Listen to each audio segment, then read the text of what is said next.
ପାଇବା ପାଇଁ ରାସ୍ତାରେ ଗଡ଼ିଲେ ଯୁବକ। ଜଣେ ଉଚ୍ଚ ଶିକ୍ଷିତ ଯୁବକ ନିଜର ପ୍ରେମକୁ ପାଇବା ପାଇଁ ପାଖାପାଖି 4 କିଲୋମିଟର ରାସ୍ତାରେ ଗଡ଼ି ଗଡ଼ି ମନ୍ଦିରରେ ପହଞ୍ଚିଥିବା ଭଳି ରୋଚକ ଘଟଣା ରାୟଗଡ଼ା ଜିଲ୍ଲା ମୁନିଗୁଡ଼ା ବ୍ଲକ ଅମ୍ବାଭଟା କପିଳେଶ୍ୱର ମନ୍ଦିରରେ ଜାଗର ଦିନ ଦେଖିବାକୁ ମିଳିଥିଲା।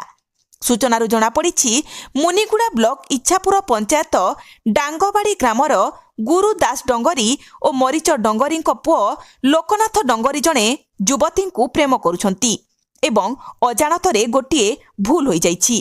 ସେହି ଭୁଲକୁ ସୁଧାରିବା ପାଇଁ ଲୋକନାଥ ଏଭଳି ପଦକ୍ଷେପ ନେଇଥିବା ପ୍ରକାଶ କରିଛନ୍ତି। ଲୋକନାଥ ଉଚ୍ଚ ଶିକ୍ଷିତ ହୋଇଥିବା ବେଳେ ଚେନ୍ନାଇର ଏକ କମ୍ପାନୀରେ ଅପରେଟର ଭାବେ କାର୍ଯ୍ୟ କରନ୍ତି। ହେଲେ ଲୋକନାଥ ନିଜ ପ୍ରେମକୁ ପାଇବା ପାଇଁ ଡାଙ୍ଗବାଡ଼ିଠାରୁ ଅମ୍ବାଭଟା ଶିବ ମନ୍ଦିରକୁ ପ୍ରାୟ 4 କିଲୋମିଟର ରାସ୍ତା ଗଡ଼ି ଗଡ଼ି ଆସି ଶିବଙ୍କୁ ଦର୍ଶନ କରି ମାନସିକ କରିଥିଲେ। ଆଜି ଭୋର 3ଟାରୁ ଲୋକନାଥ ରାସ୍ତାରେ ପ୍ରାୟ 8 ଘଣ୍ଟା ଗଡ଼ି ଗଡ଼ି ମନ୍ଦିରରେ ପହଞ୍ଚିଥିଲେ।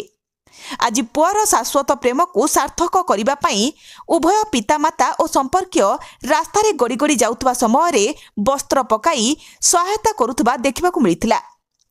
ରାୟଗଡ଼ା ମୁନିଗୁଡ଼ାରୁ ପ୍ରସାଦ ସାହୁକାରଙ୍କ ରିପୋର୍ଟ ପ୍ରତିଜ୍ଞା ଲାଇଭ୍।